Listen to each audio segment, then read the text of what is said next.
अपना नाम राहुल के साथ जुड़ते हुए देख डिंपल मारे खुशी के पागल ही हो गई थी।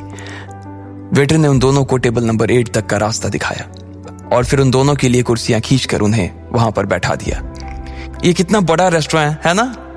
कहाँ, छोटा सा तो रेस्टोरेंट है। इससे पहले कि डिंपल आगे कुछ कह पाती, दो लोगों ने उनकी टेबल को घेर लिया था। उन दोनों के हाथ में वायलिन था। वो उन दोनों के आने की खुशी में उनके टेबल के पास कुछ गीत बजाने लगे थे।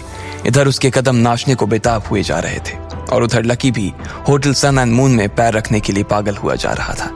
दिन भर की दौड़ धूप के बाद उसे भूख लगाई थी और वो जल्द से जल्द खाने पर टूट पड़ना चाहता था। वहीं उसके बगल में बैठी साक्षी की उस होटल का नाम सुनकर ही भूख मिट गई थी। लकी, एक बार प्लीज फिर सोच लो। लकी ने उससे कुछ नहीं कहा। वो सिर्फ उसकी ओर देखकर मुस्कुराया और अपना हाथ उसकी दिशा में आगे बढ़ा दिया। मुझे डर लग रहा है लकी, प्लीज ये ड्रामा बंद कर दो। तुम्हें भी पता है ना कि हम लोग यहाँ पर नहीं खा सकते। देखो, तुम्हें चिंता करने की कोई जरूरत नहीं है। मैं तुम्हें ट्रीट पर लाया हूं ना, तो मेरे ऊपर भरोसा रखो। मैं तुम्हें एम्बैरस फील नहीं होने दूंगा, लकी ने कहा और उसका हाथ पकड़कर उसे सीधा होटल के अंदर ले गया। तुम यहीं पर रुको, मैं जरा वॉशरूम जाकर आता हूं। सब लोग उन दोनों की ओर ही घूर कर देख रहे थे। नहीं रुको, मैं भी तुम्हारे साथ चलूंगी, साक्षी ने कहा और लकी के साथ वॉशरूम के लिए निकल गई। जहां साक्षी लेडीज वॉशरूम में घुस चुकी थी, वहीं लकी जेंट्स वॉशरूम में घुस चुका था। थोड़ी देर बाद लकी बाहर आया और वो कॉमन एरिया में लगे वॉश बेसिन में अपना हाथ धोने लगा। हाथ धोने के साथ ही लकी ने जैसे ही शीशे में अपने आप को देखा, उसे कॉमन एरिया में दाखिल होते हुए दो और लोग नजर आए। लकी ने गौर से देखा तो पाया कि वो कोई और नहीं बल्कि डिंपल और राहुल ही थे। तुम यहां क्या कर रहे हो? डिंपल, तुम्हारी ड्रेस को क्या हो गया?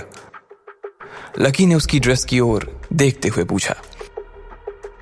उसने देखा कि उसके ऊपर सब्जी का दाग लगा हुआ था। तुझसे क्या मतलब कि उसकी ड्रेस पर क्या लगा हुआ है? और तू एक बात बता, तू उसका पीछा करते हुए यहां क्यों आया? बस इस बात का जवाब दे मुझे तू। लकी ने राहुल की बात को बहुत ही शांति से सुना और अपने गुस्से के घूंट को पी गया। उसने अपनी नजर फेरी और अपने हाथ धोने लगा।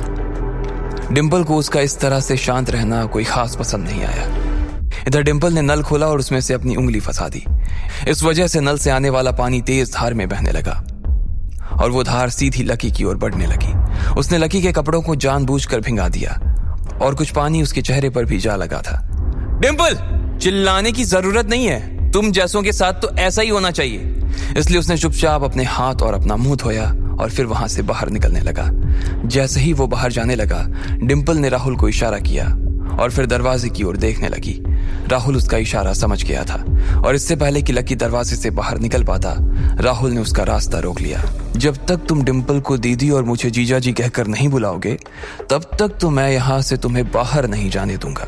चुपचाप जो राहुल कह रहा है वो करो, वरना मैं होटल की सिक्योरिटी को बुलाकर उनसे ये कह दूंगी कि तुम यहाँ जबरदस्ती घुस आए हो। ठीक इसी वक्त जब वहां पर ये सब नाटक हो रहा था, तब साक्षी भी वॉशरूम से बाहर आ गई थी। उसने डिंपल की कही वो बात सुन ली। डिंपल, तुझे नहीं लगता कि तू अपनी लिमिट क्रॉस कर रही है? ना लकी ने तुम दोनों में से किसी को परेशान किया, फिर भी तू सिक्योरिटी को बुला रही है। फिर तू सिक्योरिटी को बुलाकर क्या कहेगी? मुझे सिक्योरिटी को ना कुछ बोलने की जरूरत ही नहीं पड़ेगी। तुम दोनों की शक्ल देखकर ही वो समझ जाएगा कि तुम दोनों यहाँ पर खाने के लिए तो नहीं आए हो। तुम्हें क्या लगता है ये कोई गली कुचे का ढाबा है जिसमें कोई भी आकर बैठ सकता है या खा सकता है? तुम्हें मालूम है यहाँ पानी की बोतल कितनी की है? ये सुनते ही साक्षी की जुबान पर जैसे ताले लग गए थे। उसके पास डिंपल को देने के लिए कोई जवाब नहीं था। जिस तरह से डिंपल की शक्ल नजर आ रही थी, साक्षी को लगा कि बात को यहीं खत्म कर देना सही था। इसलिए वो उससे आगे कुछ नहीं कहना चाहती थी। लकी, चलो हम यहां से चलें। साक्षी ने लकी का हाथ पकड़ा और वो जाने के लिए तैयार हो गई। तुम यहां से जाना चाहती हो? और वो ऐसे ही। इससे पहले कि साक्षी उसे खींचकर बाहर ले जाती, डिंपल और राहुल ने वहीं से बाहर की ओर देखकर चिल्लाना शुरू कर दिया। अरे सारे लोग आओ, इधर आओ, देखो ये सब लोग क्या कर रहे हैं। ये लोग जबरदस्ती इतने बड़े होटल में घुस गए हैं और वो भी खाना खाने के लिए नहीं बल्कि वॉशरूम यूज करने के लिए। मैनेजर कहाँ है? होटल का मैनेजर, देखिए आपके होटल को लोगों ने सुलभ शौचालय बना दिया है। इनके टॉयलेट कोई भी आकर फ्री में यूज कर सकता है, उसे खाना खाने की जरूरत नहीं है। ये तो कितनी अच्छी बात है ना, पूरे देश के होटल्स में यही सिस्टम लागू होना चाहिए। ठीक इसी वक्त हंगामा खड़ा होता देख होटल का मैनेजर वहां आ गया। डिंपल उस वक्त मैनेजर के पास गई और लकी की ओर उंगली दिखाते हुए बोली, मैनेजर जी आप बताओ, ऐसा कोई भी रास्ता चलता आपके होटल के टॉयलेट में घुस आएगा तो आपके होटल की क्या इमेज रह जाएगी?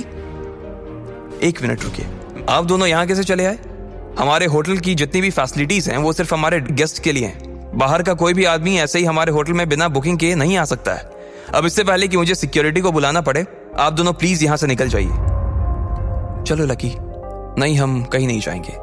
ओहो, देखो तो इन दोनों को जरा सी भी शर्म नहीं है। मैनेजर खुद इन्हें बाहर जाने के लिए कह रहा है और ये है कि बाहर जाने को तैयारी नहीं है। और कितनी बेइज्जती सहना चाहते हो भाई, कितनी फजीहत और करवाना चाहते हो? देखिए आप दोनों यहां से चले जाइए वरना मुझे सिक्योरिटी को बुलाना पड़ेगा। ये दोनों आपके गेस्ट हैं और हम नहीं हैं। मैंने भी यहाँ एक सीट बुक की है। अब आगे क्या होने वाला था? क्या डिम्पल और राहुल मिलकर लकी और साक्षी को बेइज्जत करके बाहर निकलवाते, या फिर लकी उन्हें उनकी ही जुबान में जवाब देकर चुप करवा देता? लकी क्या जवाब देता साक्षी को कि इतने पैसे उसके पास कहां से आए? इन सभी सवालों के जवाब जानने के लिए नीचे दिए गए लिंक पर क्लिक करके इंस्टॉल कीजिए पॉकेट FM और फ्री में सुनिए दुनिया भर में हंगामा मचाने वाली ये जबरदस्त कहानी इंस्टा मिलियनेयर।